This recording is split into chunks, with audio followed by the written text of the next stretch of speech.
Assalamualaikum warahmatullahi wabarakatuh. Halo teman-teman semua, gimana kabarnya hari ini? Semoga kita semua selalu dalam keadaan sehat walafiat. Amin ya rabbal alamin. Sebelumnya perkenalkan, nama saya Isti Damayanti dengan NIM 2211074 kelas PAI 5C. Membuat video ini guna memenuhi tugas mata kuliah pengembangan profesi guru dengan dosen pengampu Bapak Dr. Haji Andi Muhammad Darlis, MPDI. Sebelumnya, saya akan menjelaskan materi Pendidikan Agama Islam dan Budi Pekerti Kurikulum Merdeka SMP kelas 7 bab 3 dengan judul materi Menghadirkan Sholat dan Zikir dalam Kehidupan. Nah, sebelum kita masuk ke materi, sebaiknya kita berdoa terlebih dahulu. Bismillahirrahmanirrahim. Rabbi shrah li sadri wa yassir li amri wahlul 'uqdatam min lisani yafqahu qawli. Rabbi zidni ilman warzuqni fahman. Amin. Teman-teman sekalian yang berbahagia, adapun materi kita kali ini yaitu bab 3 tentang menghadirkan sholat dan zikir dalam kehidupan. Adapun tujuan pembelajaran kita kali ini ada 3. Yang pertama, peserta didik dapat menghubungkan hakikat sholat dan zikir dengan pencegahan perbuatan keji dan mungkar. Kemudian yang kedua, peserta didik dapat menuliskan contoh perilaku ketakwaan sebagai pemaknaan sholat dan zikir dalam mencegah perbuatan keji dan mungkar di lingkungan sosial. Kemudian yang ketiga, peserta didik dapat membuat quote tentang sholat dan zikir mencegah perbuatan keji dan mungkar dalam media sosial atau media lainnya. Sebelum kita masuk ke materi, marilah kita bertafakur dan merenung sejenak. Kalian tentunya sudah tahu bahwasanya agama merupakan fondasi hidup manusia sehari-hari. Dalam agama Islam, sholat merupakan tiang agama. Maksudnya adalah sholat itu sebagai pilar penyangga yang mengkokohkan keislaman yang wajib dilaksanakan 5 kali dalam sehari semalam. Sebagaimana Imam Al-Baihaqi meriwayatkan sebuah hadis, sholat itu adalah tiang agama. Barang siapa yang mendirikannya, maka ia sungguh telah mendirikan agama, dan barang siapa yang meninggalkannya, maka sungguh ia telah merobohkan agama Islam itu. Adapun zikir dimaknai dengan menyebut dan mengingat Allah Subhanahu wa Ta'ala. Dengan zikir, seseorang dapat mengaitkan diri atau mengkomunikasikan keadaannya kepada Allah Subhanahu wa Ta'ala. Dengan zikir, ia dapat menitipkan diri dan mengarahkan aktivitasnya kepada Allah. Oleh karena itu, zikir dapat menenangkan hati. Maka berusahalah agar selalu berzikir kepada Allah Subhanahu wa Ta'ala.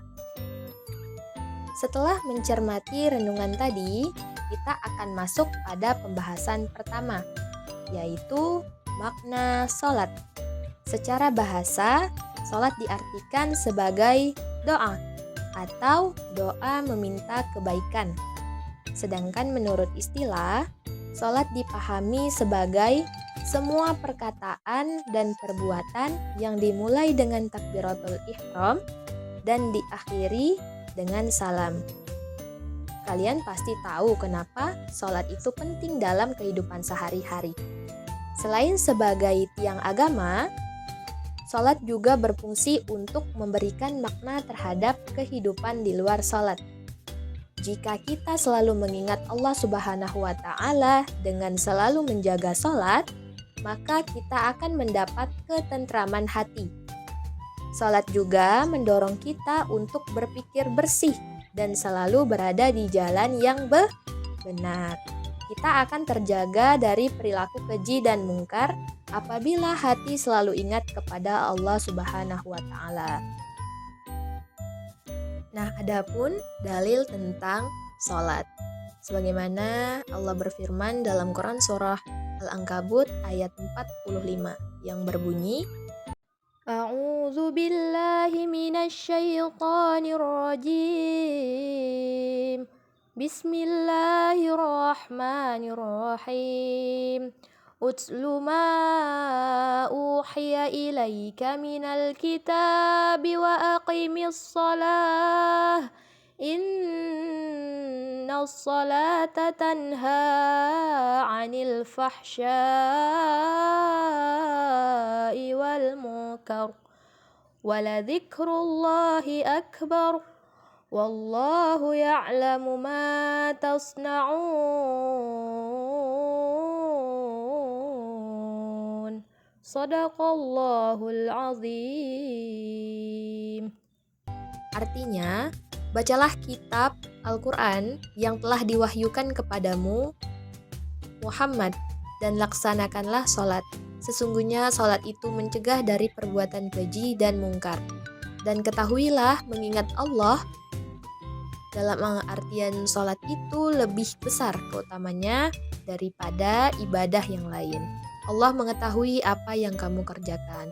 Ayat tersebut menjelaskan bahwa sholat dilaksanakan berlandaskan pada rukun dan syarat. Seorang muslim dianjurkan untuk mengerjakan sholat dengan benar berikut sunnahnya. Jadi, sholat dapat menghalangi dan mencegah seseorang dari perbuatan buruk apabila dikerjakan dengan sempurna. Rasulullah Shallallahu Alaihi Wasallam menjelaskan manfaat dan keutamaan yang akan diperoleh bagi orang yang sholat.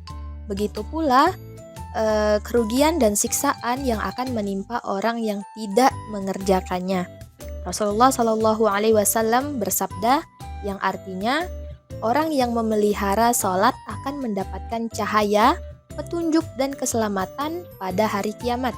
Begitu pula orang yang tidak memeliharanya, ia tidak akan memperoleh hal tersebut. Ia akan bersama Qarun, Fir'aun, Haman, dan Ubay bin Khalaf di hari kiamat. Hadis riwayat Ahmad dan Al-Tabrani dari Abdullah bin Umar. Setelah pembahasan pertama tentang sholat, kita masuk pembahasan kedua tentang makna zikir. Jadi di sini zikir diartikan secara bahasa adalah ingat. Sedangkan menurut istilah, zikir diartikan dengan mengingat Allah Subhanahu wa Ta'ala sebagai upaya untuk mendekatkan diri kepada Allah Subhanahu wa Ta'ala. Kita diperintahkan untuk selalu berzikir kepada Allah dengan mengagungkan kekuasaan dan kebesarannya agar terhindar dari kesombongan. Sebagaimana firman Allah yang telah dijelaskan dalam Al-Quran, surah Al-Ahzab ayat 41 berbunyi, A'udzu billahi minasyaitonir rajim. Bismillahirrahmanirrahim. Ya ayyuhalladzina amanu dzkurullaha dzikran katsira. Shadaqallahul azim. Yang artinya, hai orang-orang beriman, berzikirlah dengan menyebut nama Allah, zikir yang sebanyak-banyaknya. Quran surah Al-Ahzab ayat 41. Allah Subhanahu wa Ta'ala memerintahkan manusia yang beriman kepadanya dan membenarkan Rasulullah Shallallahu Alaihi Wasallam untuk selalu berzikir kepadanya, baik siang maupun malam, baik sendiri ataupun berjamaah. Memperbanyak mengingat Allah Subhanahu wa Ta'ala dalam hati dan menyebutnya dengan lisan akan merasakan kehadiran Allah Subhanahu wa Ta'ala. Tadi sudah dijelaskan dalil Al-Qur'annya, sekarang ada dalil hadisnya, yaitu hadis riwayat Baihaqi yang artinya Allah Subhanahu wa Ta'ala lebih banyak mengingatmu daripada kamu mengingatnya. Nah, selanjutnya adapun bacaan zikir yang perlu kita semua ketahui. Yang pertama ada tasbih, yaitu lafaznya adalah subhanallah. Subhanallah.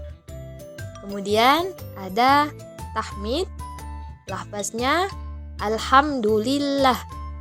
Alhamdulillah. Kemudian yang ketiga ada tahlil, yaitu la ilaha illallah. Dan yang terakhir ada bacaan takbir, Allahu Akbar. Allahu Akbar. Nah, teman-teman, selanjutnya yang perlu kita ketahui itu cara berzikir. Ada 3 cara berzikir di dalam agama Islam, yaitu yang pertama zikir dengan hati, kedua zikir dengan ucapan, dan yang ketiga zikir dengan perbuatan. Bagaimana sih zikir dengan hati itu? Zikir dengan hati itu maksudnya bertafakur dan merenungi ciptaan Allah Subhanahu wa taala sehingga timbul dalam pikiran bahwa Allah Subhanahu wa taala adalah zat yang maha kuasa.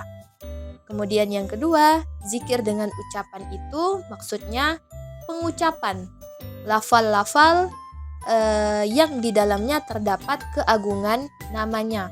Jadi contohnya kita bertasbih kepada Allah, bertahmid, takbir, tahlil yang sudah saya jelaskan sebelumnya. Kemudian yang ketiga, zikir dengan perbuatan, yaitu maksudnya menaati perintah-perintah Allah dan menjauhi larangan Allah Subhanahu wa taala. Nah, yang terakhir, kita harus mengetahui tentang hikmah zikir. Jadi, perlu kita ketahui ada 5 hikmah zikir. Yang pertama ada mendapatkan kedamaian hati. Sebagaimana Allah berfirman dalam Al-Quran surah Ar-Ra'd ayat 28, ingatlah, hanya dengan mengingat Allah hati menjadi tentram. Kemudian hikmah yang kedua yaitu bentuk rasa syukur kepada Allah Subhanahu wa taala. Yang ketiga, menghapus dosa-dosa kecil. Rasulullah SAW bersabda yang artinya bahwa zikir dapat membersihkan jiwa dari dosa-dosa kecil sama seperti air yang membersihkan kotoran dari tubuh. Kemudian yang keempat, menjaga kekuatan mental dan spiritual. Jadi dengan mengingat Allah, seseorang dapat memperoleh kekuatan dan ketabahan, serta keyakinan akan memberikan jalan keluar dari setiap masalah yang ada. Kemudian yang kelima, ada meningkatkan keimanan dan ketakwaan. Tentu dengan mengingat Allah, kita akan terus meningkatkan keimanan dan ketakwaan kita kepada Allah Subhanahu wa taala. Nah, itu saja materi yang dapat saya sampaikan pada hari ini. Semoga apa yang sudah saya sampaikan bisa bermanfaat untuk kita semua. Amin ya rabbal alamin. Saya pamit undur diri. Atas segala kesalahan kata saya mohon maaf, kepada Allah saya mohon ampun. Wabillahi taufik wal hidayah. Assalamualaikum warahmatullahi wabarakatuh.